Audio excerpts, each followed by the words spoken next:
The damp, salty wind rolling in from the Pacific whipped mercilessly through Golden Gate Park, sending a kaleidoscope of rust-colored eucalyptus leaves skittering across the winding pavement.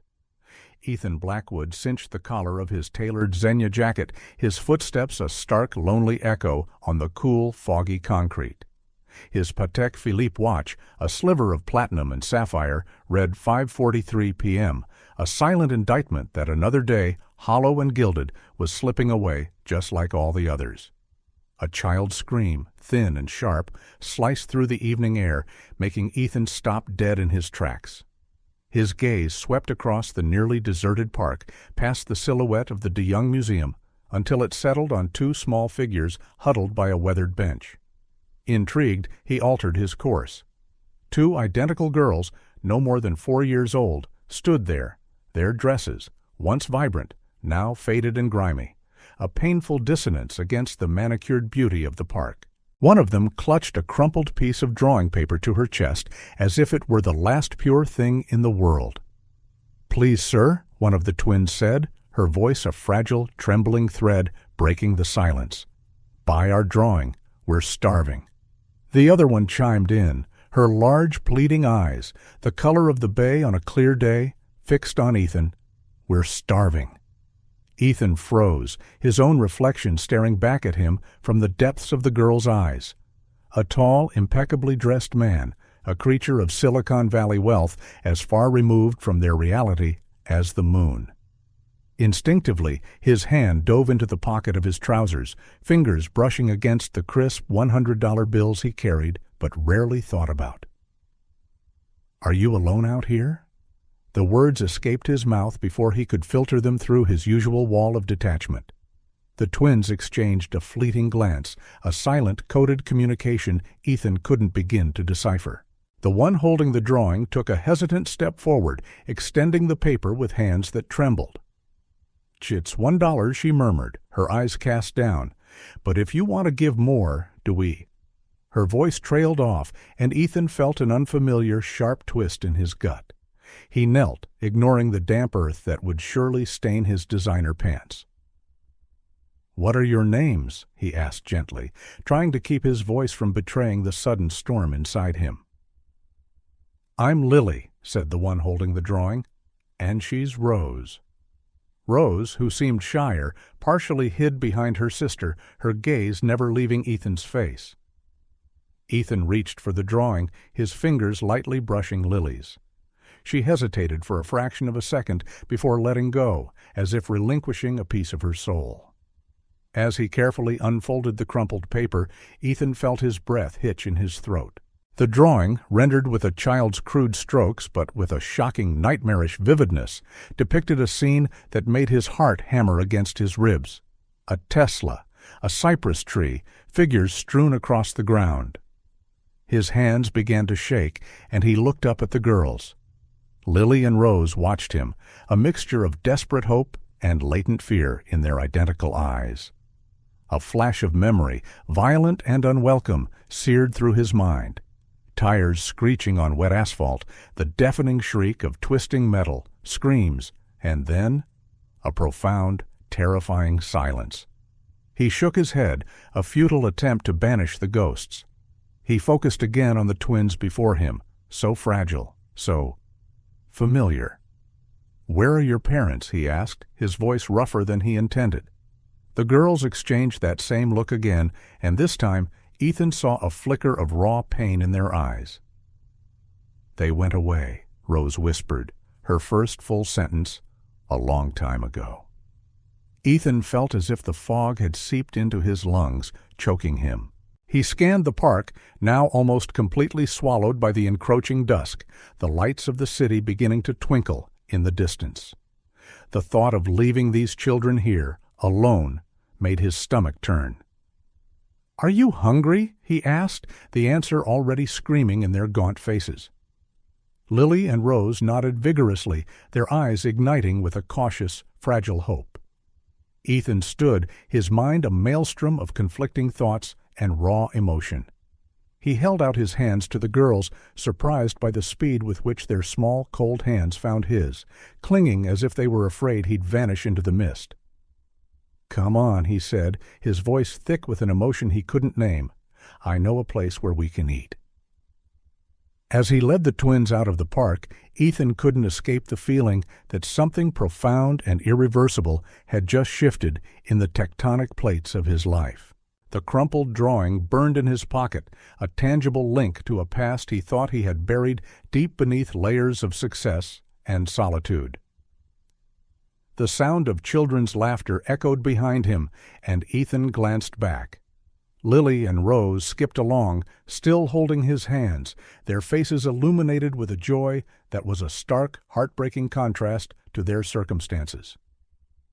In that moment, Ethan Blackwood, the lonely tech millionaire, felt something awaken inside him, a sense of purpose tangled with a deep, paralyzing fear and a latent, festering guilt.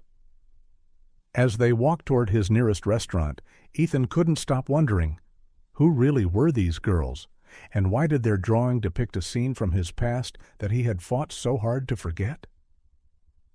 The questions swirled in his mind, but one thing was terrifyingly certain. His life would never be the same after this encounter in the park. The soft chime of the doorbell rang as Ethan entered his restaurant, the twins still clinging to his hands. The maitre d', Jean-Pierre, immediately recognizing the owner, widened his eyes at the sight of the ragged children. "Mr. Blackwood, Ethan cut him off with a curt nod. "A private table, Jean-Pierre, and bring something light for the girls to eat, maybe soup." As they were led to a secluded area, Ethan felt the curious stares of the few patrons present. Lily and Rose, for their part, looked around in wide-eyed wonder at the luxurious surroundings, their big eyes reflecting the soft, warm glow of the chandeliers. Once seated, Ethan finally had the chance to properly examine the drawing the twins had given him. With trembling hands, he unfolded the crumpled paper. The world around him seemed to fade into a dull hum. The drawing, rendered with childish lines yet shockingly detailed, showed a scene that made Ethan's blood run cold. A black Tesla, identical to his old one, was overturned near a large cypress tree. Beside it, a red sedan was crushed against a guardrail. Human figures lay scattered on the ground, some clearly adults, others smaller, like children. Ethan felt bile rise in his throat, his vision tunneling at the edges, and for a moment he thought he might actually faint.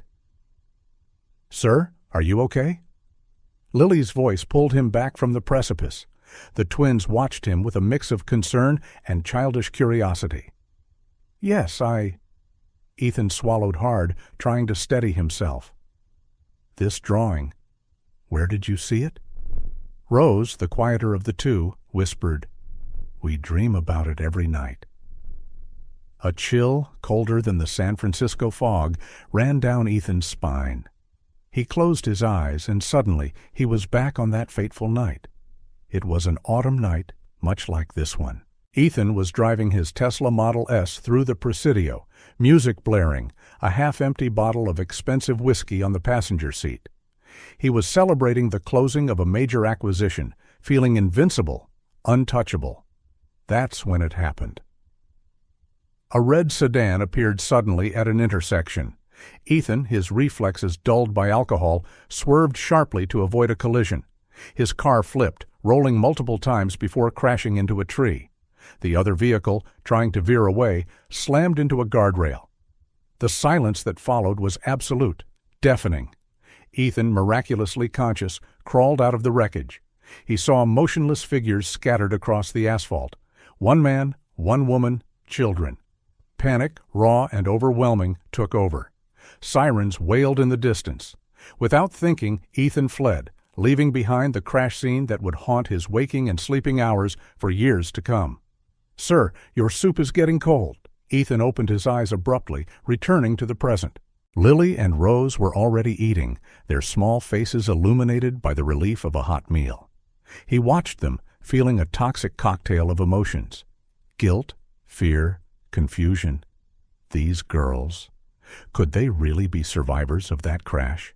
The crash he caused and cowardly ran away from? "Lily, Rose," he began, his voice trembling.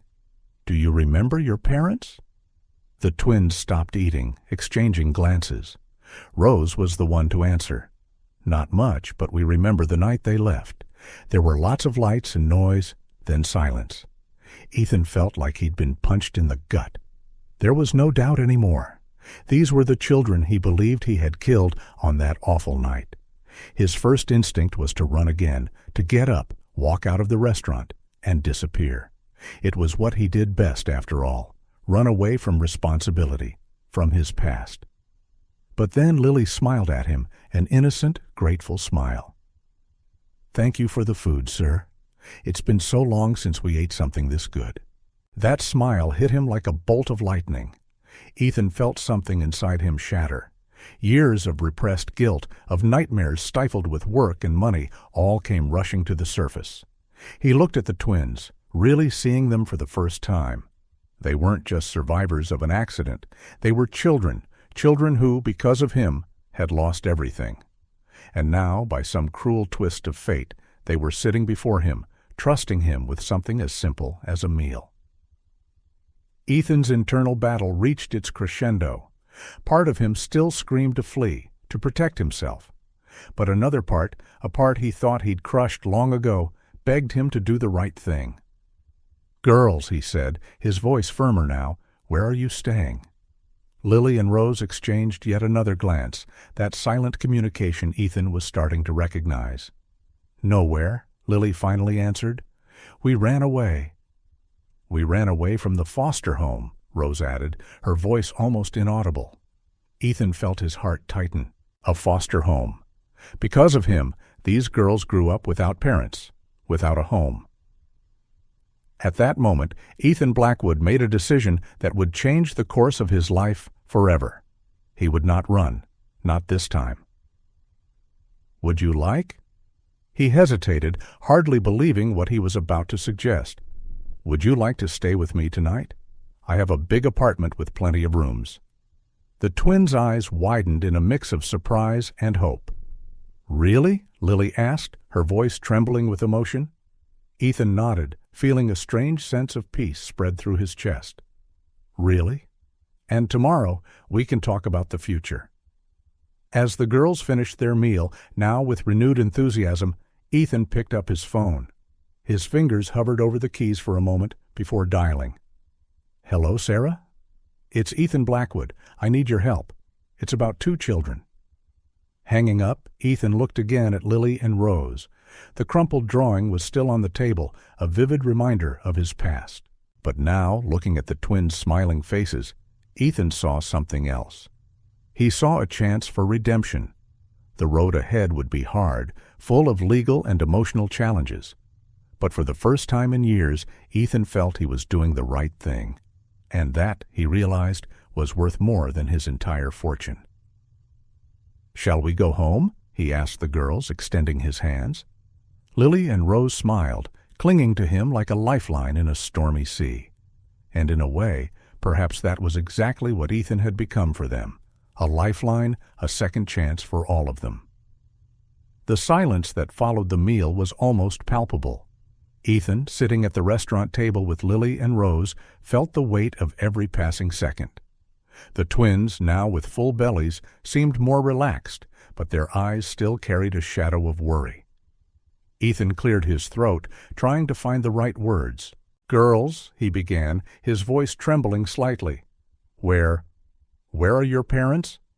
The question hung in the air for a moment, heavy and laden with implications. Lily and Rose exchanged glances, that silent conversation Ethan could not decipher. It was Rose who finally answered, her voice barely a whisper.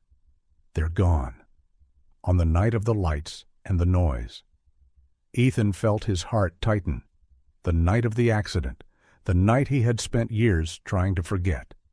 Lily added, her eyes fixed on the tablecloth. "After that, we went to foster care, but—" She stopped abruptly, looking at her sister with a panicked expression.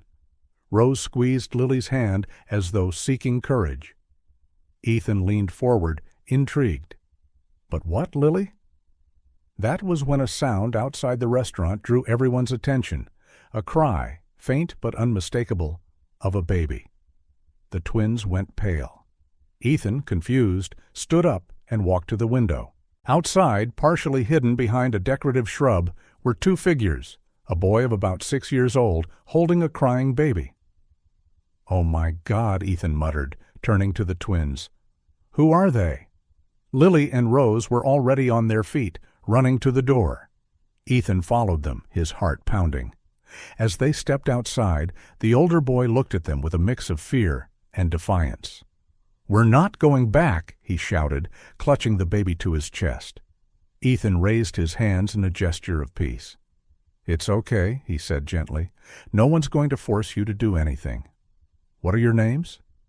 The boy hesitated, looking to the twins for approval. Lily nodded encouragingly. "I'm Owen," he finally said, "and this is Grace." Ethan knelt down, meeting Owen's gaze. "Hello, Owen. I'm Ethan. You look hungry. Would you like to come inside and have something to eat?" Owen looked torn, his protective instinct battling obvious hunger. It was Rose who approached him, extending her hand.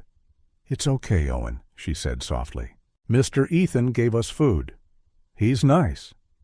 Slowly, Owen allowed Rose to guide him back into the restaurant, still holding Grace tightly. Back at the table, now with extra plates brought by a visibly unsettled Jean-Pierre, Ethan watched the children eat.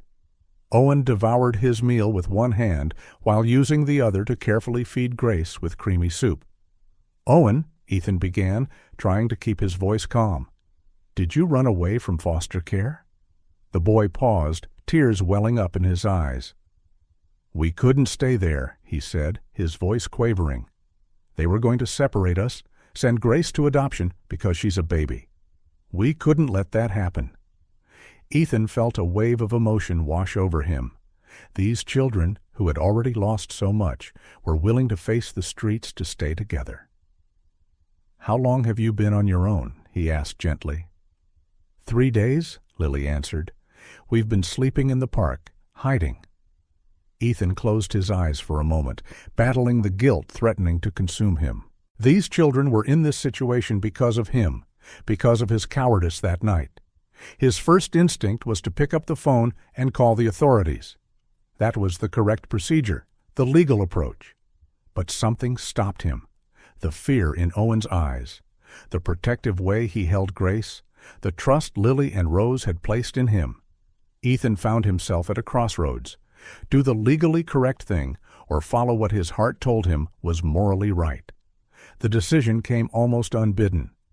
"Kids," he said, his voice steadier than he felt, "how would you feel about spending the night at my apartment?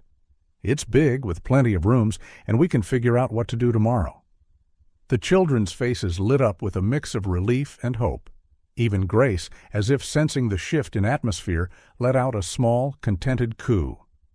As they finished their meal, Ethan watched the interaction among them. Lily and Rose hovered over Owen and Grace with an almost maternal concern, helping to clean the baby's face and offering the best bits of their desserts to the older boy. Owen, in turn, maintained a protective stance, his eyes constantly scanning the surroundings, as if expecting someone to appear and take them away at any moment. Ethan's guilt grew with every passing minute. These children had been forced to grow up too fast, to assume responsibilities no child should, all because of a reckless decision he'd made years ago. Now he was making another impulsive choice, taking in 4 unknown children, likely sought by the authorities, into his apartment. It was madness. It was irresponsible. It was... Ethan's thought was interrupted by a small hand touching his arm. It was Grace, whom Owen had placed on his lap so he could finish his dessert. The baby looked at Ethan with big, curious eyes, a small smile forming on her lips. In that instant, all doubt vanished from Ethan's mind. He knew he was doing the right thing. Perhaps not the legal thing, but the right thing.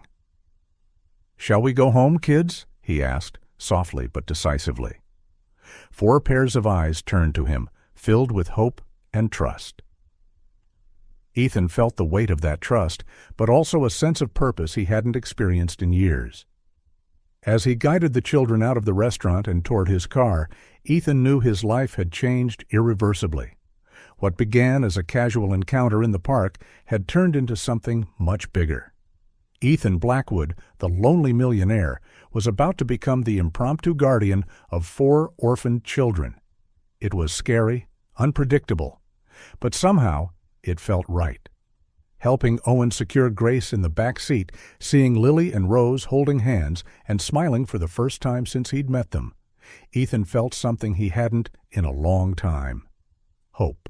The path ahead would be difficult, filled with challenges and obstacles, but looking at these 4 children, Ethan knew he would do whatever was in his power to protect them and give them the home they deserved. As he drove through the city streets toward his apartment, Ethan couldn't help but think that maybe, just maybe, this impulsive choice was the first step toward his own redemption. The soft clinking of silverware against porcelain filled the air of the nearly empty restaurant. Ethan watched the children eat, his eyes moving from Lily to Rose to Owen, and finally to little Grace, who now slept peacefully in Rose's arms. "So," Ethan began, trying to keep his voice casual, "can you tell me more about how you ended up in foster care?" The children exchanged apprehensive looks. It was Owen who finally spoke, his voice low and guarded. "It was after the accident. We woke up in the hospital. The doctors said our parents that they didn't." His voice faltered, and Lily quickly grabbed his hand, giving it a comforting squeeze. Ethan felt a wave of nausea. Images of the crash flooded his mind, vivid and relentless. It was an autumn night, much like this one. Ethan drove his Tesla Model S through the Presidio, loud music pulsing through the speakers, a half-empty bottle of whiskey on the passenger seat. Closing a big business deal had made him feel invincible, untouchable. The sound of tires screeching on asphalt, a flash of headlights. Ethan jerked the wheel sharply, too late. The impact was deafening, metal twisting, glass shattering. His car flipped, rolling several times before colliding with a tree. Silence. An oppressive silence broken only by the distant tinkling of cooling metal. Ethan, miraculously conscious, crawled out of the wreckage. The world spun around him, blood blotting his vision. That was when he saw them, bodies scattered across the asphalt. A man, a woman, and children. Panic, pure, overwhelming panic. Sirens wailed in the distance, growing closer. Without thinking, consumed by fear and guilt, Ethan ran. He ran as he'd never run before, leaving behind the crash scene that would haunt him for years. "Mr. Ethan, are you okay?" Rose's voice pulled him back to the present. Ethan blinked, realizing he had tears in his eyes. "Yes, yes," he muttered, clearing his throat, just thinking. "Please, go on." Lily spoke, her voice soft and distant. "Sometimes we have dreams. Dreams about that night. We see bright lights, we hear a loud noise, and then silence." Ethan felt his heart tighten. "What kind of dreams?" "Cars," Rose whispered, "a black car and a red one, and a big tree." Ethan's blood ran cold. How could these children have such vivid memories of a night they should have forgotten? In the dream, Lily continued, "There's a man. He gets out of the black car and looks at us. He looks scared." Ethan swallowed hard, feeling the weight of guilt threaten to crush him. They had seen him. They had seen his cowardice, his moment of weakness. Part of him wanted to confess everything right there, to drop to his knees and beg for forgiveness. But fear, the same fear that made him run that night, kept him silent. "This man," Ethan managed to say, his voice trembling, "would you recognize him if you saw him again?" The twins exchanged confused looks. "We're not sure," Rose replied. "In the dream, his face is blurred." Ethan released a sigh he hadn't realized he was holding. Relief and shame mingled in his chest. Owen, who had been quiet, suddenly spoke. "Why do you want to know all this? Are you going to turn us in to the authorities?" The fear in his voice was palpable, and Ethan realized he needed to decide, here and now. "No," he said, surprising even himself with the firmness in his voice. "I'm not turning you in. In fact, I was thinking, maybe you can stay with me for a while. I have a big apartment with extra rooms." The children's faces lit up with relief and hope. "Really?" Lily asked, barely containing the excitement in her voice.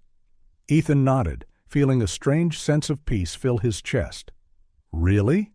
We can go there now if you'd like. Get you bathed. Find some clean clothes.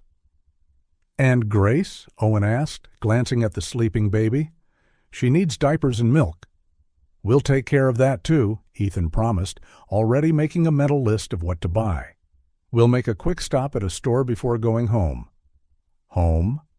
The word slipped out naturally, and Ethan realized that for the first time in years, his luxurious, empty apartment would finally become a home. As he guided the children out of the restaurant toward his car, Ethan knew he was venturing into uncharted territory. Taking in 4 orphaned children, possibly wanted by the authorities, was madness, irresponsible. It was... His thought was interrupted when Grace, still in Rose's arms, opened her eyes and smiled at him, a pure, innocent smile full of trust. In that moment, Ethan realized there was no turning back. These children, whom he had indirectly orphaned, now depended on him. This was his chance for redemption, to do what he should have done years ago. As he helped the children settle into the car, Ethan made a silent promise. He would protect these children with his life. He would give them the home, the love, and the safety they deserved. And maybe, just maybe in the process, he could finally forgive himself. With one last look at the restaurant, Ethan got into the car and started the engine. The future was uncertain, full of challenges and potential dangers, but for the first time in a long while, Ethan Blackwood felt he was doing the right thing. The path to redemption had begun. Ethan's office was bathed in the dim glow of morning, the curtains still drawn to block the rising sun. He sat in his leather chair, eyes fixed on his computer screen, an untouched cup of coffee by his side. "Mr. Blackwood," his secretary's voice crackled through the intercom. "Mr. Baker is here to see you." Ethan took a deep breath, steeling himself. "Send him in, please." Moments later, a middle-aged man in a modest suit, carrying a leather briefcase, entered the office. This was John Baker, the private investigator Ethan had hired to look into the accident. "Good morning, Mr. Blackwood," Baker greeted, taking a seat in front of Ethan's desk. "I have the information you requested." Ethan nodded, his heart pounding. "Go ahead." Baker opened his briefcase, pulling out some documents. The accident occurred exactly 5 years, 3 months, and 12 days ago. A black Tesla Model S collided with a red Honda Civic in the Presidio. The Tesla flipped, crashing into a tree, while the Civic was hurled into a guardrail. Ethan closed his eyes for a moment, the images of that night flooding his mind. In the Honda, Baker continued, were Michael and Jennifer Miller, both 32 at the time, and their 4 children, Owen, age 1, twins Lily, and Rose, newborns, and Jennifer was 8 months pregnant. Ethan felt his stomach churn. He hadn't known about the pregnancy. What happened to them?" he managed to ask. Baker hesitated. Michael Miller died instantly. Jennifer and the children were taken to the hospital in critical condition. Jennifer? She went into premature labor due to the trauma. Baby Grace was delivered by emergency C-section. Ethan covered his face with his hands, feeling hot tears rolling down his cheeks. Jennifer survived for 3 days, Baker went on, his voice gentler now. She never regained consciousness. The children miraculously survived with less severe injuries. "And the driver of the Tesla?" Ethan asked, his voice trembling. "Disappeared from the scene. Was never found or identified." Ethan nodded slowly, the weight of his guilt nearly unbearable. "Thank you, Mr. Baker," he said at last. "You've done a great job." After the investigator left, Ethan remained motionless in his chair for long minutes, absorbing everything he'd heard. Finally, he picked up his phone. "Alice, please get in touch with Samantha Jenkins. Tell her I need to see her immediately." 2 hours later, Samantha Jenkins walked into Ethan's office. She was in her 40s, with sharp eyes and a commanding yet empathetic demeanor. "Mr. Blackwood," she greeted him.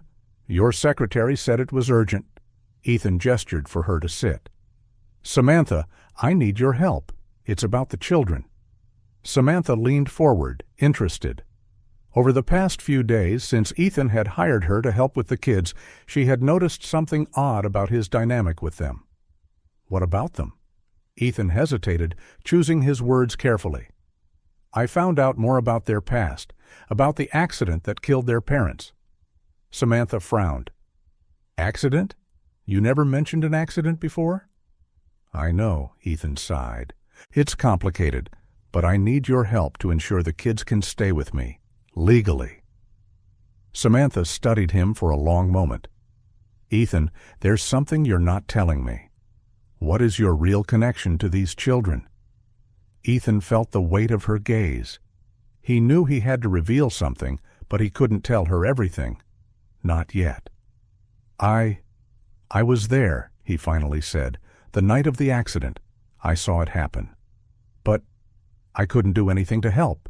I ran away, Samantha. I ran because I was scared and confused, and I've carried that guilt for the last 5 years. Samantha leaned back in her chair, processing. And now you want to redeem yourself by taking care of them. Ethan nodded, unable to find the words. Ethan, Samantha said softly, what you're doing is noble, but it's also extremely complicated. Legally, morally, there are a lot of questions to consider. I know, Ethan replied, but I can't abandon them again. I can't, Samantha. Samantha watched him for a long moment, her gaze searching his as though looking for something. Finally, she sighed. Okay, I'll help. But Ethan, you have to be completely honest with me. Any surprise could jeopardize everything. Ethan swallowed, feeling the weight of his secret. I understand. Thank you, Samantha. After Samantha left, Ethan found himself confronted with a new reality. He was treading a thin line between redemption and disaster. One misstep, and everything could fall apart. But glancing at the photo of the children on his phone, an impromptu selfie Lily had taken the night before, Ethan knew he had no choice. He would do whatever it took to protect them and give them the home they deserved, even if it meant facing his past and the consequences of his actions. With a deep sigh, Ethan rose and walked to the window. Outside, the city pulsed with life, unaware of the drama unfolding inside that office. But for Ethan Blackwood, the world had changed irreversibly. The search for answers had only just begun, and he knew the road ahead would be filled with challenges. Yet for the first time in years, Ethan felt he was doing the right thing, and that, he realized, was worth more than all the money and power he had accumulated over the years. With one last glance at the children's photo, Ethan made a silent promise. He would protect them, no matter the cost. It was time to face the past and build a better future for all of them. The sound of children's laughter echoed through Ethan's apartment, something that would have been unthinkable just a few weeks ago. Standing in the living room entrance, Ethan watched Lily and Rose excitedly playing with a dollhouse he'd bought the day before. Mr. Ethan, Lily called out, noticing his presence, come see the house we made for the dolls. Ethan smiled, walking over and kneeling next to the twins. Wow, you did an amazing job. Is this the kitchen? Rose nodded enthusiastically. Yes, and look, we have a fridge just like yours. Ethan felt a wave of affection flood him. It was surprising how quickly these children had become so important to him. Every smile, every small achievement, lit up the emptiness he'd carried for years. A soft cry from the bedroom interrupted his thoughts. Sounds like Grace is awake, he said, standing up. I'll go check on her. In the bedroom, he found Grace fussing in her crib. Carefully, he lifted her into his arms, once again amazed by how natural the gesture felt. Hey there, little one, he murmured, rocking her gently. It's okay. I'm here. As he changed Grace's diaper with a skill that would shock his business associates, Ethan reflected on how quickly his life had changed. Once a cold, calculating businessman, he now found himself learning to soothe a baby and decipher her different cries. With Grace clean and fed, Ethan returned to the living room, where he found Owen sitting at the table, surrounded by books and papers. Hey, champ, Ethan called, stepping closer. Homework? Owen nodded, a frustrated crease on his forehead. Math. It's hard. Ethan gently placed Grace in a playpen and sat beside Owen. May I take a look? Over the next 30 minutes, Ethan patiently guided Owen through the math problems, explaining concepts and offering encouragement. When Owen finally solved a particularly challenging problem on his own, his face lit up with pride. I did it, Mr. Ethan. I did it. Ethan smiled, feeling a surge of pride rivaling any successful business deal he'd ever closed. I knew you could, Owen. You're really smart. In that moment, the doorbell rang. It was Samantha Jenkins, arriving for her weekly checkup visit. Good afternoon, Ethan, she greeted, entering the apartment. Her eyes swept over the scene, the twins peacefully playing, Owen doing homework, Grace babbling happily in her playpen, and Ethan at the center of it all, looking perfectly at ease. Samantha, Ethan welcomed her with a smile. The kids just had a snack. Care for some coffee? While Ethan prepared coffee in the kitchen, Samantha observed him interacting with the children. It was a remarkable transformation. The cold, distant man she'd met weeks ago had become a caring, attentive father figure. Ethan, she said quietly when he handed her the coffee, I have to say, I'm impressed. You've really adapted to all this. Ethan looked at the children, a soft smile on his face. They're amazing, Samantha. I never knew I could feel like this. Samantha nodded, but there was a shadow of worry in her eyes. Ethan, we need to talk about the adoption process. Things are getting complicated. Ethan's smile faltered. What do you mean? The foster care center the kids ran away from is asking questions. They want to know how you found them, why you didn't return them immediately. They're suggesting a deeper investigation. Ethan felt a chill run down his spine. What can we do? Samantha sighed. For now, I'm keeping things under control. But Ethan, if there's something you're not telling me, anything about your connection to these kids, I need to know now. Ethan glanced at the children, his heart twisting. The fear of losing them was almost paralyzing, but the fear that the truth would come out and destroy everything they'd built was equally terrifying. There's nothing else, Samantha, he lied, hating himself for it. I swear. Samantha studied him for a long moment before slowly nodding. Okay, we'll keep working on the process. But Ethan, be prepared. The road ahead won't be easy. After Samantha left, Ethan decided to take the children to the park. While Lily and Rose ran to the swings and Grace dozed peacefully in the stroller, Ethan and Owen hung back with a soccer ball between them. Want to kick the ball around, Owen? Ethan asked, smiling at the boy. Owen's eyes lit up. Yes, please. They played, passing the ball back and forth, and Ethan couldn't help but notice that they were in the same spot where he'd first met the twins. The irony was not lost on him.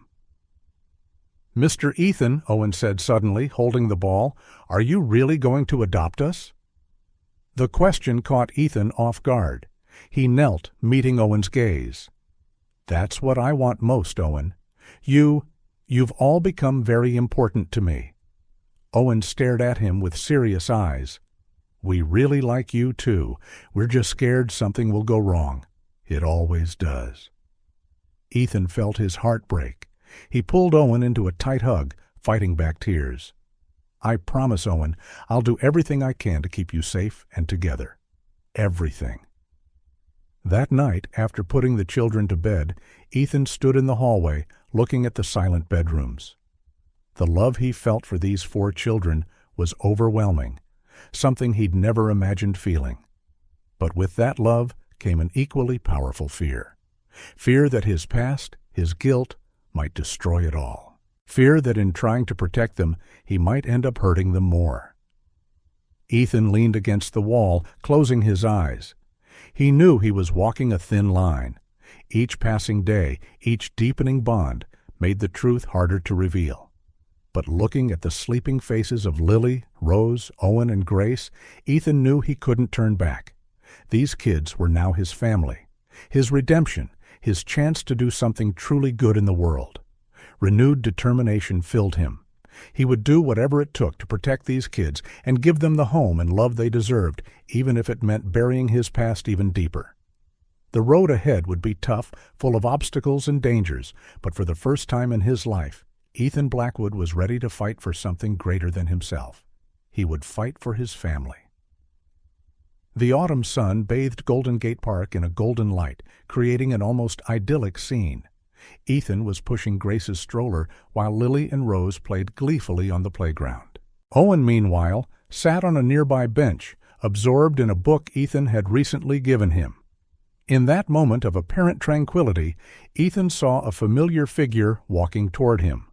His heart pounded as he recognized Brittany Davis, his former executive assistant. "Ethan Blackwood," Brittany called, a cold smile on her face. "What a surprise to find you here." Ethan tried to maintain composure, but he could feel cold sweat forming on his forehead. "Brittany, what are you doing here?" Brittany's eyes drifted to the children, a flash of sudden recognition crossing her features. "Those kids? I recognized them. They were in the news a few years ago. A terrible car accident, if I recall." Ethan felt his stomach sink. "Brittany, I can explain." "Explain what, Ethan?" Brittany interrupted, her voice now laced with accusation. "Explain how you suddenly became the guardian of the children whose parents died in an accident you caused?" Hearing the truth stated so plainly made Ethan stagger. How do you know that?" Brittany laughed, a mirthless, sharp sound. "Did you really think no one noticed how strangely you behaved after that night?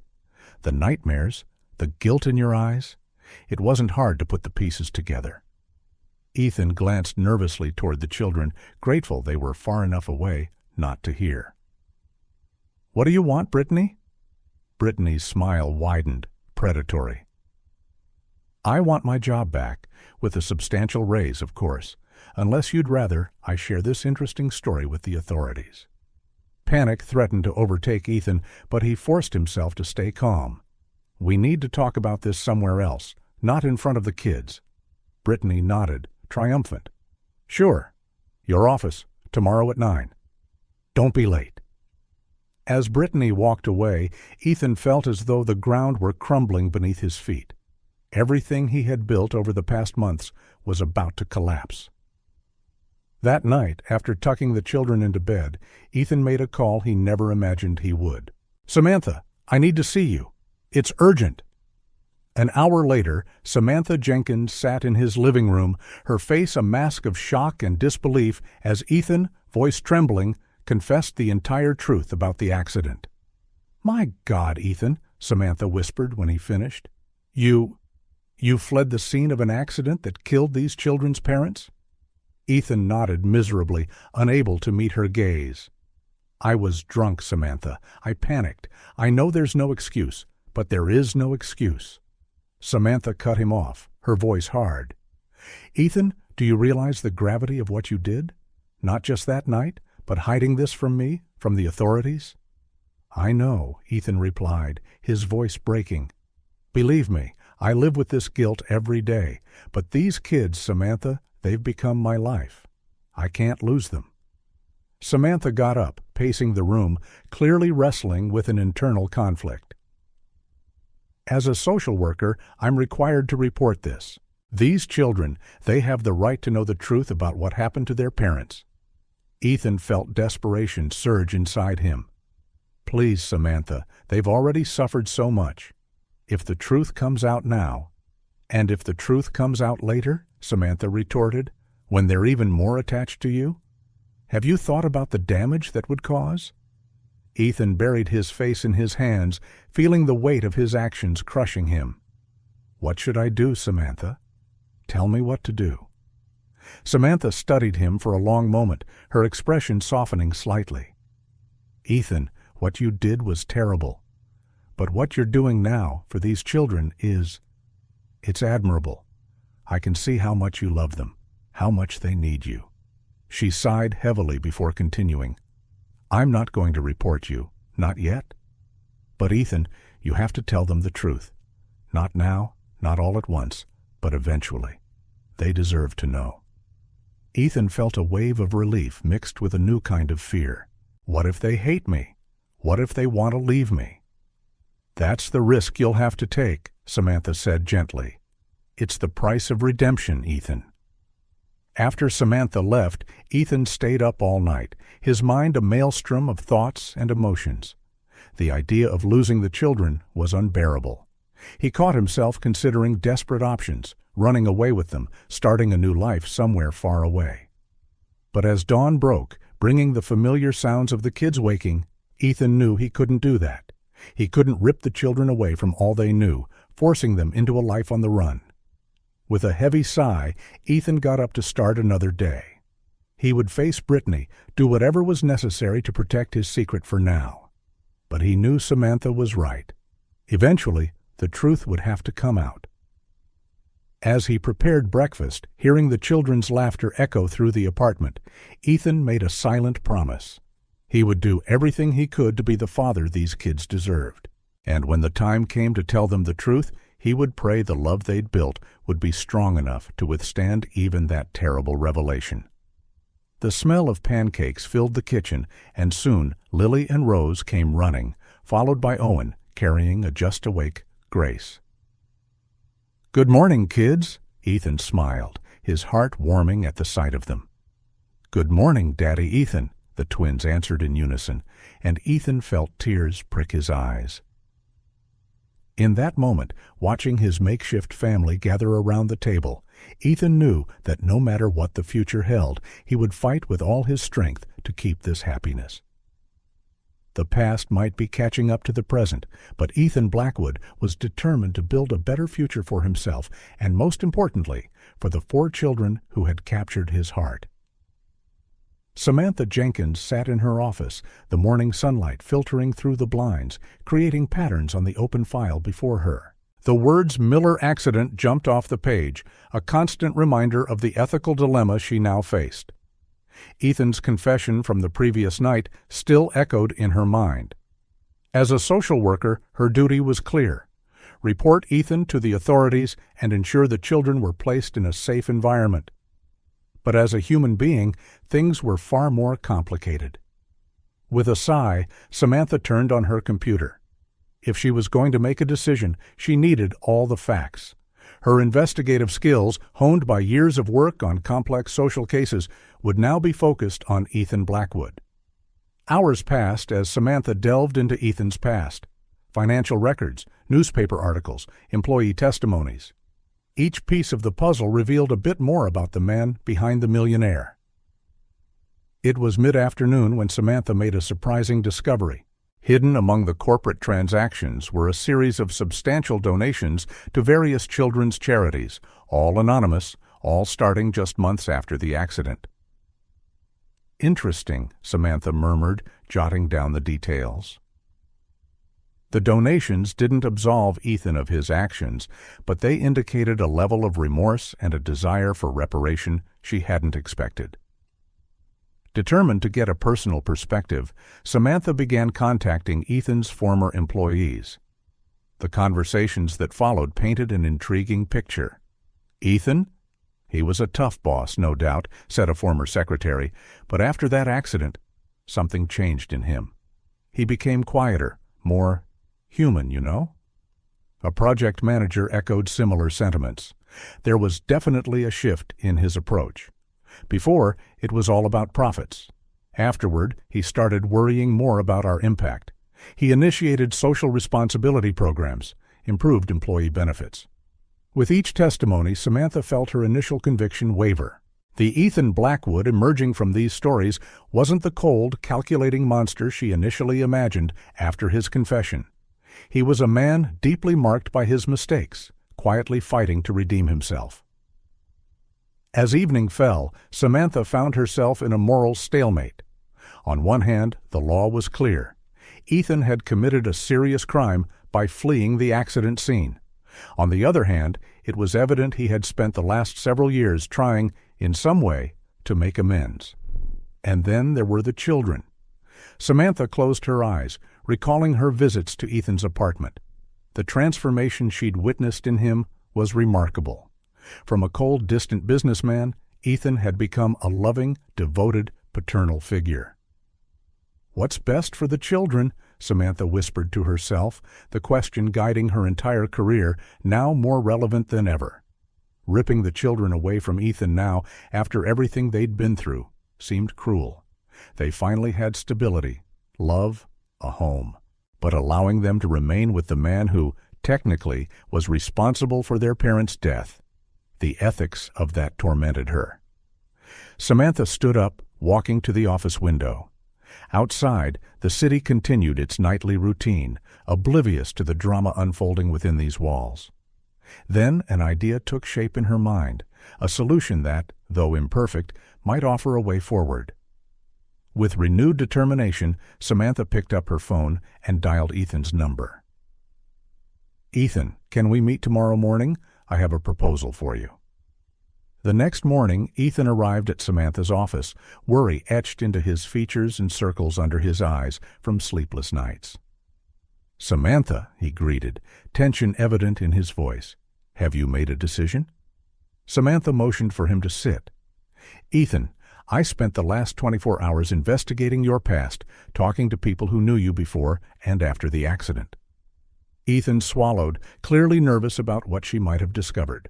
"What I found," Samantha continued, "was a man deeply remorseful, who has made considerable efforts to make up for his actions, even anonymously." Ethan blinked, surprised. You know about the donations?" Samantha nodded. "I do. And I know about the changes in your company, the social programs you implemented. Ethan, what you did that night was terrible, maybe even unforgivable. But what you've done since then shows a genuine desire for change and redemption." Ethan lowered his head, tears forming in his eyes. "I wanted to do more. I wanted to go back in time and—" "But we can't go back in time," Samantha interrupted gently. "We can only move forward. And that's why I'm here, to offer you a chance, Ethan. A chance to do right by the children and yourself." Ethan raised his eyes, a mix of hope and fear shining in them. "What are you proposing?" Samantha leaned forward, her expression serious. "Here's the plan. We move forward with the adoption process. I'll use my influence to expedite things, navigate some red tape. In return, you'll do two things." She raised one finger. "First, you will turn yourself in to the authorities. Not now, not immediately, but when the kids are older and able to understand the situation better. You will confess your crime and face the legal consequences." Ethan nodded slowly, fear evident in his eyes, but also a growing resolve. Samantha raised a second finger. "Second, you will tell the children the truth. Not all at once, not now, but gradually as they grow. They deserve to know what happened to their parents and about you." Ethan closed his eyes, absorbing the weight of these conditions. When he opened them again, a fierce determination burned in his gaze. "I'll do it. For them, I'll do anything." Samantha offered a slight smile, feeling she had made the right decision. "It won't be easy, Ethan. The road ahead is full of challenges. But if you truly love these children, if you're truly committed to being the father they deserve, then I believe this is the best chance for all of you."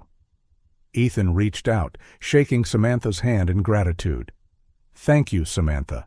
I promise I won't let you down, or the kids." As Ethan left her office, Samantha felt a weight lift from her shoulders. She knew she was walking a fine line between right and wrong, but deep down, she felt this was the right thing to do. The future was uncertain, filled with potential pitfalls, but Samantha Jenkins was determined to see this story through, ensuring those 4 innocent children had the best possible chance at a happy, stable future.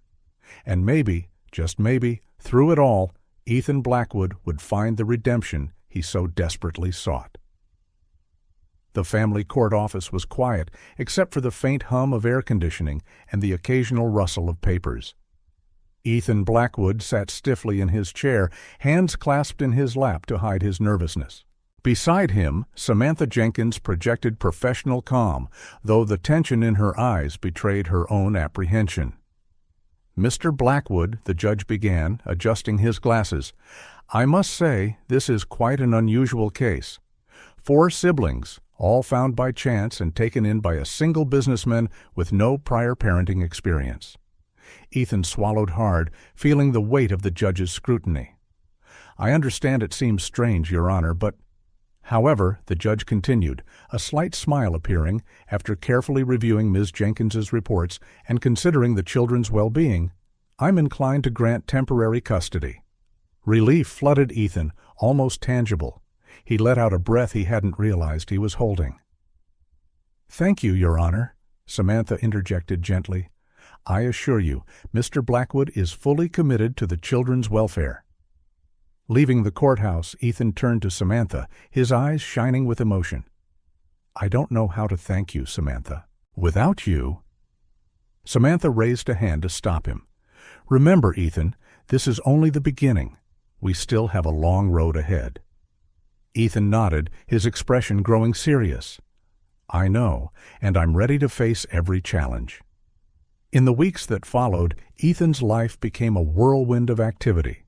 Between business meetings and conference calls, he now navigated a brand new world of parental responsibilities. Lily and Rose's first day of school was an emotional roller coaster. Holding hands, they looked nervously at the large school building. "What if the other kids don't like us?" Rose whispered, her voice trembling slightly. Ethan knelt, meeting the girl's eyes. "Hey, look at me. You're both amazing, smart, and kind. The other kids will love you, and remember, no matter what happens, I'll be here to pick you up at the end of the day." Lily smiled shyly. "Promise, Daddy Ethan?" Ethan's heart skipped a beat. Hearing Lily call him Daddy? It was the first time one of the twins had used that word. He swallowed the lump in his throat.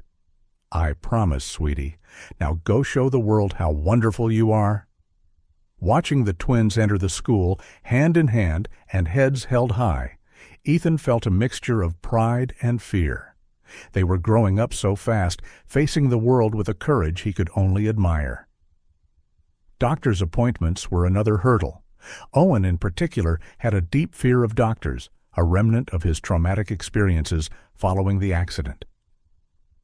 "I don't want to go," Owen murmured, hiding behind Ethan as they waited in the lobby. Ethan crouched down, meeting the boy's gaze. "Owen, remember when we played soccer and you were scared to kick the ball, but you tried and it turned out to be fun?" Owen nodded slowly. "Well, sometimes we have to face our fears to discover they're not as scary as we think. And I'll be here with you the whole time. How about we be brave together?" A small smile formed on Owen's face. "Okay, Daddy Ethan, we'll be brave together." Again, that word, Daddy, caught Ethan by surprise, filling his heart with an emotion he could barely contain. It was during a stroll in the park a few weeks later that the moment Ethan both feared and anticipated finally arrived. Lily and Rose were running ahead, laughing and playing, when Lily tripped and fell. "Dad!" she instinctively shouted. "Dad, I hurt my knee." Ethan rushed over, his heart pounding not from the running, but from hearing Lily call him Dad so naturally.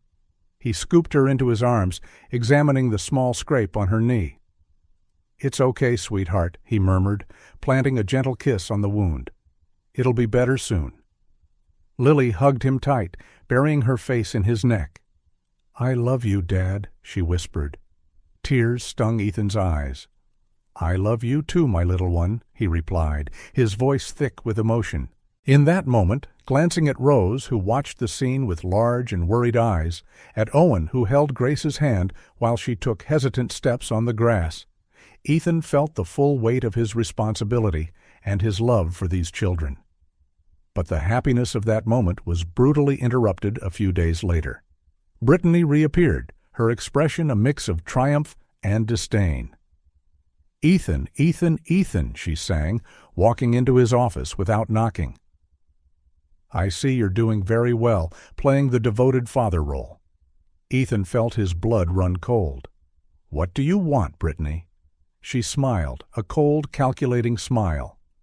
"Oh, I thought we'd covered that. I want my job back, with a substantial raise, of course. Maybe a seat on the board." Ethan glared at her, feeling anger rising. "This is blackmail, Brittany. Call it what you like. She shrugged. But think about the consequences if I decide to share certain information with the authorities. Or worse, with the children. The mere mention of the children made Ethan stand abruptly, his hands trembling with rage and fear. Leave them out of this, Brittany. They're innocent. Then I suggest you meet my demands, Brittany replied coldly. You have 48 hours to decide, Ethan. Choose wisely. After Brittany left, Ethan sank into his chair, head in his hands. The fear of losing the kids, but of seeing them look at him with hatred and disappointment, was almost paralyzing. That night, after putting the children to bed, Ethan stood in the hallway, staring at the silent bedrooms. The idea of telling them the truth, potentially destroying the trust and love they'd built, was terrifying. But the alternative, letting them find out from someone else in a cruel and impersonal way, was just as unbearable. With a heavy sigh, Ethan picked up his phone and dialed a familiar number. Samantha, we need to talk. I think it's time to tell the children the truth. On the other end, Samantha was silent for a moment before softly replying, Are you sure, Ethan? Once you tell them, there's no going back. Ethan glanced again at the children's rooms, his heart heavy but resolute. I'm sure. They deserve to know, and they deserve to hear it from me. As he hung up, Ethan felt a mixture of dread and relief. The road ahead would be painful, possibly devastating, but he knew it was the right path. Tomorrow would be a new day, a day of painful truths, and hopefully, forgiveness and understanding. Ethan steeled himself for the hardest conversation of his life, praying that the love they'd built would be strong enough to endure even this revelation. With one last glance at the silent bedrooms, Ethan whispered a promise to the sleeping children. No matter what happens, I will always love you. Always. And with that, he retreated to his own room for a restless night's sleep, haunted by dreams of what dawn would bring. Golden Gate Park was vibrant on that sunny Saturday afternoon. Colorful balloons danced in the gentle breeze, and children's laughter filled the air. Ethan watched with a bittersweet smile as Lily and Rose, wearing matching birthday dresses, ran around with their new classmates. 6 years. 6 years since that fateful night, and here they were, celebrating their 10th birthday in the same park where everything had changed. The irony was not lost on Ethan, who felt the weight of the truth pressing on his chest with every breath. Samantha approached, carrying little Grace. You okay, Ethan? You seem tense. Ethan forced a smile. I'm fine, just thinking. Samantha nodded knowingly. You still plan to tell them today? Yes, Ethan replied, his voice barely a whisper. After the party. They deserve this moment of happiness. The sound of hurried footsteps cut their conversation short. It was Owen, running toward them, eyes wide with shock and confusion. Dad! Ethan, he panted, holding a crumpled piece of paper. I found this near the trash can. It is about us. Ethan felt his heart plummet as he saw what Owen held, an old, yellowed newspaper clipping, still clearly readable. The headline blared, Tragic Presidio crash leaves, couple dead, and 4 children orphaned. Owen, Ethan began, his voice shaking, But Owen was already running back to Lily and Rose, shouting their names. Ethan and Samantha exchanged panicked looks before following him. By the time they reached the children, Owen was already showing the article to the twins, his voice choked with emotion. Look, it's about our parents, about the accident.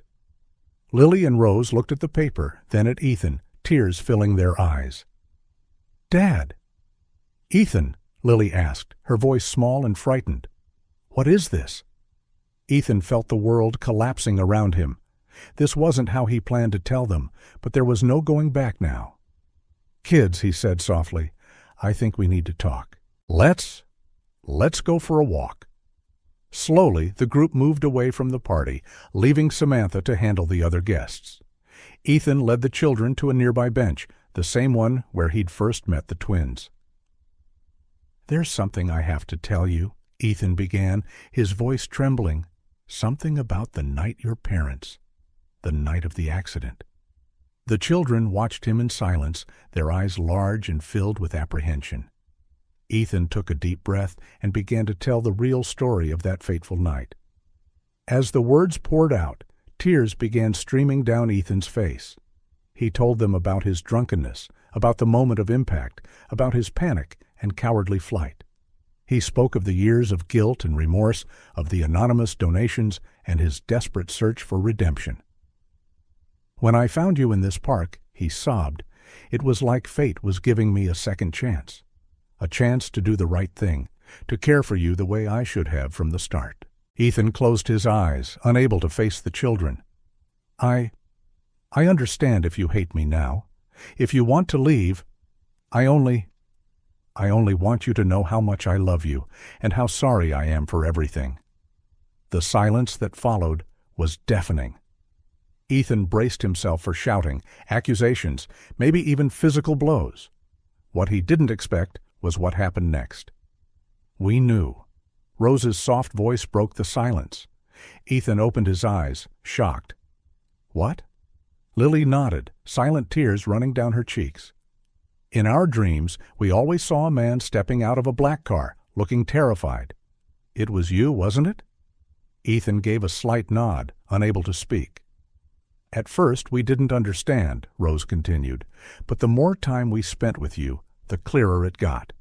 The way you sometimes looked at us with such sadness, like you were carrying a huge weight."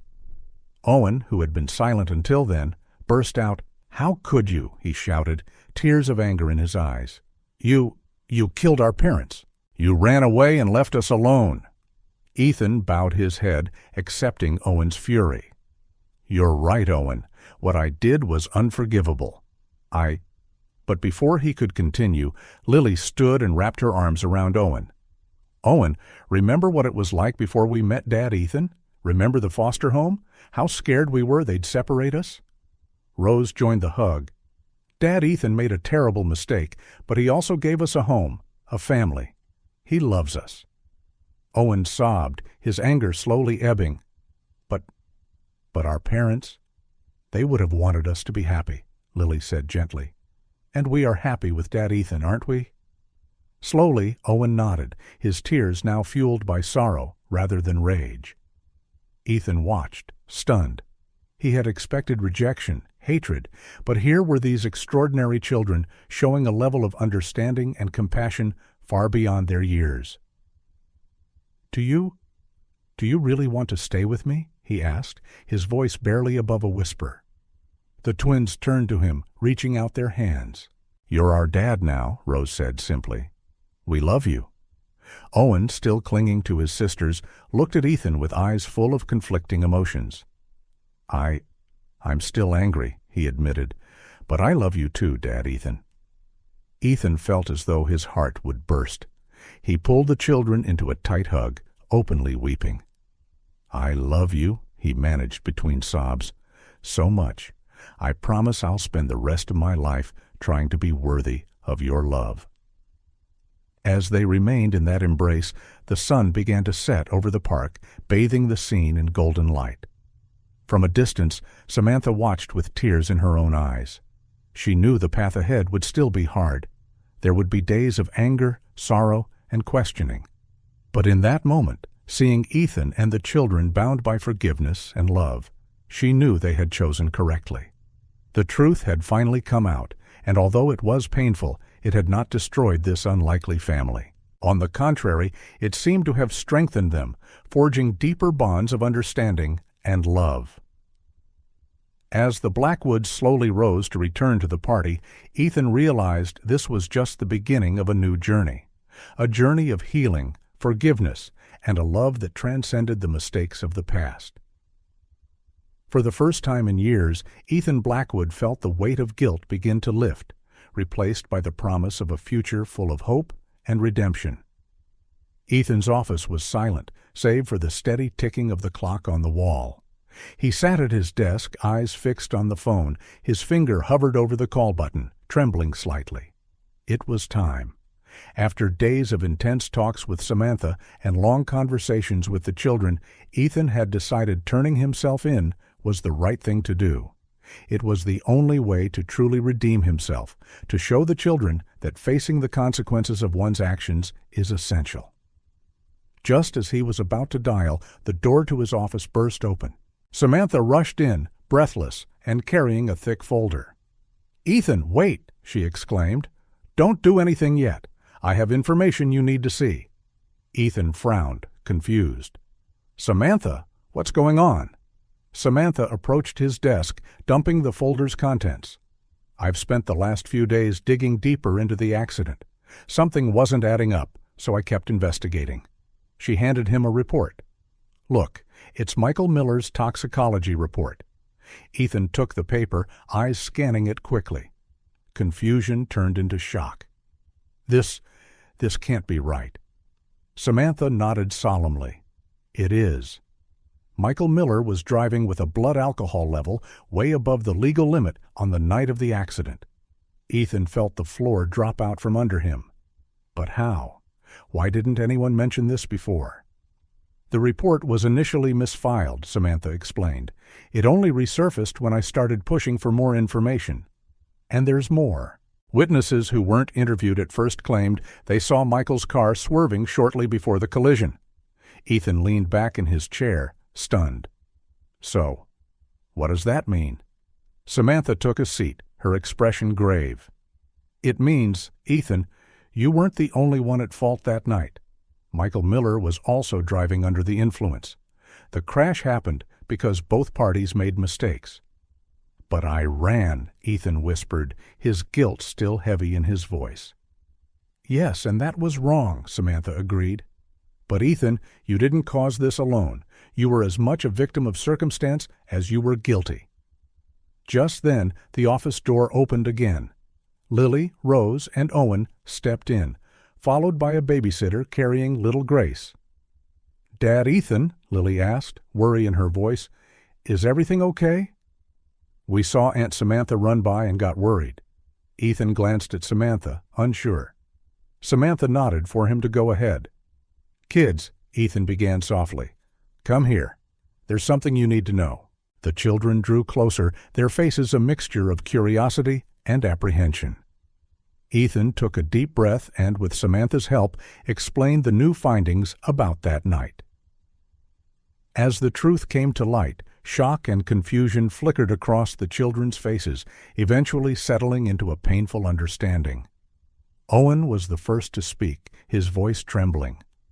"So, our dad was also drunk?" Ethan nodded sadly. "Yes, Owen. It looks like we both made the same terrible mistake that night." Lily and Rose exchanged a look, a silent communication passing between them. Rose spoke next. "It doesn't change what happened," she said gently. "Our parents are still gone." But it means it wasn't all your fault, Dad, Ethan," Lily finished. Ethan felt tears welling in his eyes. "I still ran away. I still left them." "But you came back for us," Owen interrupted, "surprising everyone. You found us. You gave us a home." The twins nodded in agreement. Lily stepped forward, taking Ethan's hand. "We'd already decided we wanted to stay with you, Dad, Ethan. This just proves we made the right choice." Rose joined her sister. "You're our lifesaver, Dad, Ethan. Our real father now." Ethan looked at the kids, his heart overflowing with emotion. Even Grace, too young to fully grasp what was happening, stretched her arms out to him, smiling. You really want to stay with me? Even after all this?" Owen, who'd been the most reserved, stepped forward. "Dad, Ethan, you made a mistake. Our biological father did too. But you've spent the last few years trying to make things right. You love us, and you take care of us. That's what matters now." Ethan pulled the children into a tight embrace, tears flowing freely. "I love you," he whispered, "so much. I promise I'll spend every day of my life being the best dad I can be." Samantha watched, tears welling in her own eyes. She knew there were still legal consequences to face.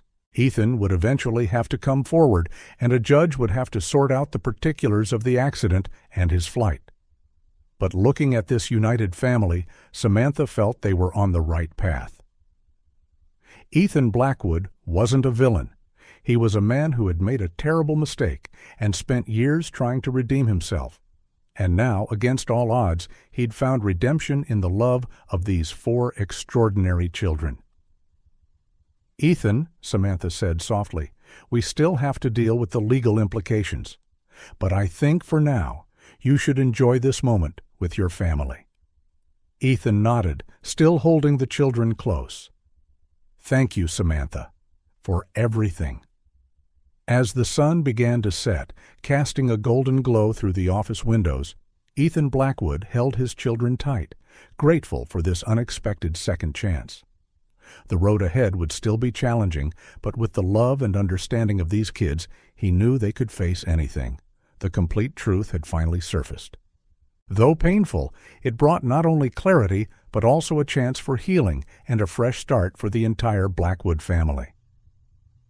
Morning light streamed through the windows of Ethan's office, illuminating a scene vastly different from the tension that had pervaded the space in recent days.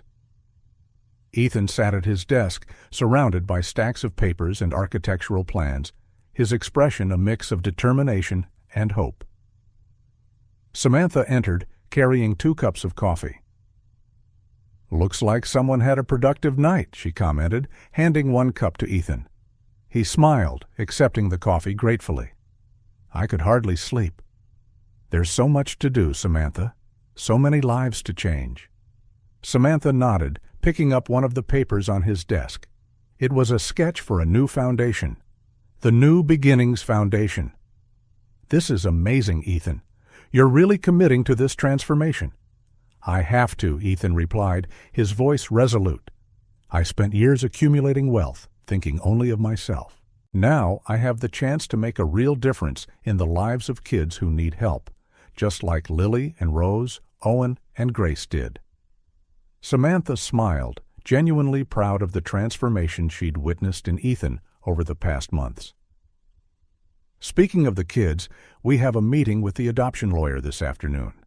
Are you ready?" Ethan took a deep breath, a mixture of nerves and excitement sparking in his eyes. "More than ready. It's time to make official what we already know in our hearts. They're my family." Throughout the day, Ethan and Samantha worked tirelessly on details for the new foundation and the adoption process. Between phone calls and meetings, Ethan found a moment to visit Golden Gate Park, the place that had changed his life twice. Standing in the exact spot where he'd first encountered the twins, Ethan watched workers beginning a renovation project. The old playground was being replaced with modern, safe equipment, accessible paths were under construction, and a new picnic area was taking shape. "Mr. Blackwood," a familiar voice said behind him. Ethan turned to see Brittany Davis approaching. "Brittany," he greeted, cautious. "What are you doing here?" Brittany looked nervous, a stark contrast to her usual confident demeanor. I heard about the renovation project, and about the new foundation." Ethan nodded, waiting for her to continue. "Listen, Ethan," Brittany sighed. "I know we didn't part on good terms. What I did, trying to blackmail you, was terrible. But seeing how you've changed, how you're using your fortune to help others, it made me rethink a lot of things." Ethan studied her carefully, noticing genuine sincerity in her eyes. "I wanted to ask," Brittany continued, "if there's anything I can do to help. Volunteer work, anything. I know I don't deserve your trust, but I'd like to be part of something bigger than myself." Ethan remained silent for a moment, considering. Finally, a small smile appeared on his face. "You know, Brittany, I believe in second chances. I'm living proof of that. If you really want to help, I'm sure we can find a place for you at the foundation." Relief and gratitude washed over Brittany's features.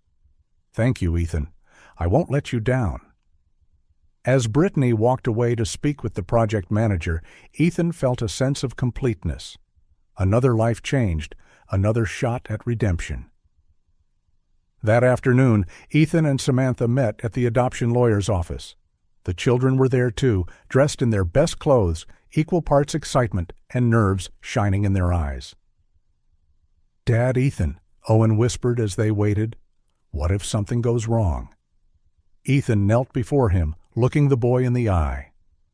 Owen, no matter what happens here today, you, your sisters, and Grace are my family. That won't change. But I'm confident everything will be all right. Lily and Rose stepped closer, each taking one of Ethan's hands. We love you, Dad, Lily said softly. And we want to stay with you forever, Rose added. Ethan felt his heart fill with love. I love you too, my little ones, more than you can imagine. The adoption process was long and at times emotionally draining.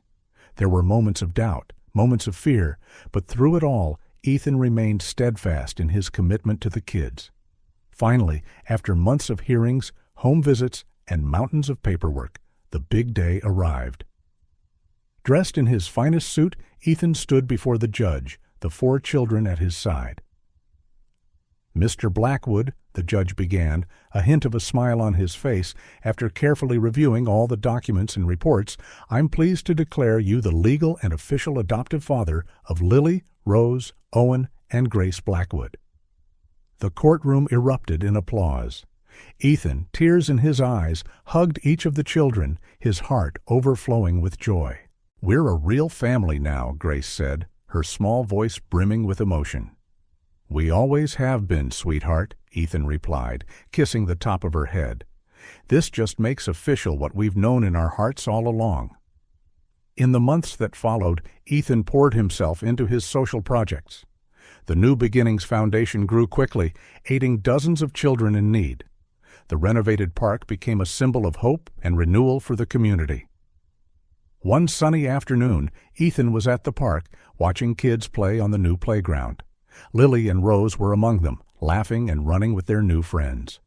Owen sat on a nearby bench, reading to a group of younger children, including Grace. Samantha approached, smiling at the scene. You did this, Ethan. Look at all the joy you brought. Ethan shook his head humbly. No, Samantha, we did this. You, the kids, everyone on the foundation team. Even Brittany has been a huge help. He paused, gazing at the clear sky. Sometimes I wonder if the children's biological parents would be proud, if they'd approve of what we've done. Samantha placed a comforting hand on his shoulder. I'm certain of it, Ethan. You not only took care of their children, but you're also helping countless others. You turned a tragedy into something beautiful and meaningful. Ethan smiled, feeling a peace he never thought possible back then. Thank you, Samantha, for everything. As the sun began to set, painting the sky with oranges and pinks, Ethan called the children over. Together, as the family they had become, they walked home, leaving behind a legacy of hope and renewal in the park that had changed their lives forever. Ethan Blackwood, once haunted by guilt and remorse, now walked with his head held high, surrounded by the love of his family and the satisfaction of knowing he was making a difference in the world. He had rebuilt not only his own life, but countless others as well, and in that moment he knew that whatever the future held, they would face it together, as a family. 5 years later, Golden Gate Park glowed under the morning sun. White tents and colorful flags created an atmosphere of celebration and hope. Ethan Blackwood stood at the annual New Beginnings Foundation event, watching with pride as it drew crowds from across the city. Dad, Ethan, Lily called, running toward him with a folder of sketches. Look what I made for the youth art exhibit. Ethan smiled, admiring her intricate drawings. At 15, Lily had become a promising artist, having already won several local awards. Beside her, Rose was preparing her own set of paintings. The twins, still inseparable, yet each developing her unique style. Amazing, sweetheart, he praised, kissing her head. Your parents would be so proud. Rose approached, adjusting the microphone on her tablet. Owen's about to start his talk, she announced. At 16, Owen had become a motivational speaker, sharing stories of perseverance and hope with students across various schools. Today, he would speak about resilience and second chances. On stage, Owen began his speech. Many people believe our mistakes define us, he said, his voice strong and confident. But it's our choices after those mistakes that show who we really are. Ethan felt tears prick his eyes, swelling with pride at the young man Owen had become. A boy once filled with fear and anger, now offering inspiration to others. Nearby, 6-year-old Grace played with other junior volunteers. Her smile mirrored the twins, her personality a delightful blend of curiosity and compassion. Samantha approached, holding a cup of coffee. Over the years, her partnership with Ethan had evolved beyond professional boundaries. Though not an official couple, they were undoubtedly a family. "Ready for the grand opening?" she asked, gently squeezing Ethan's hand. Ethan nodded. The old restaurant near the park had been completely transformed into a support center for homeless youth. Today, they would open a new wing dedicated to education and art programs for teens. During the ribbon-cutting ceremony, Ethan reflected on how far they'd come.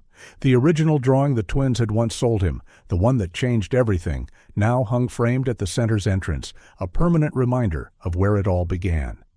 "This center," Ethan said into the microphone, "is not just about providing shelter or food. It's about giving hope. It's about showing every child that they deserve a second chance." Applause erupted from the crowd of kids, many of them direct beneficiaries of the New Beginnings Foundation's work.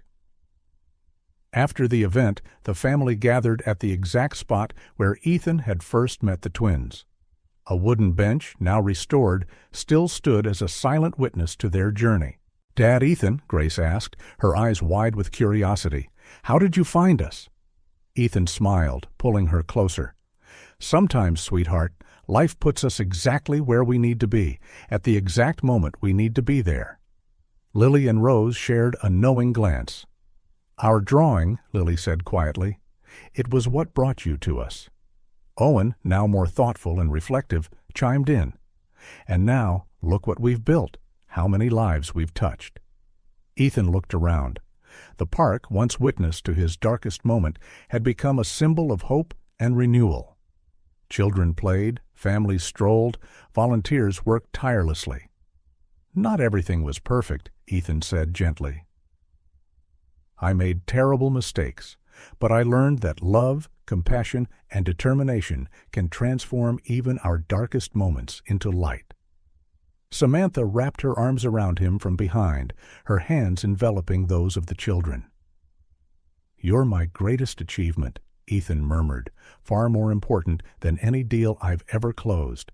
The twins smiled, Owen nodded respectfully, and Grace clapped her hands in delight. Brittany, now a project coordinator for the foundation, watched from afar, a pleased grin on her face. The sun began its descent, painting the sky with oranges and pinks as if the universe itself was celebrating this improbable family. A story of redemption and love. Ethan Blackwood, once a man who ran from his responsibilities, now stood surrounded by the greatest treasure imaginable, his family, and a commitment to continue helping other children find their own light, their own path. A new beginning, not just for him, but for everyone touched by his story. And so, in the very park where it all started, the Blackwood family celebrated life, love, and the endless possibilities of redemption.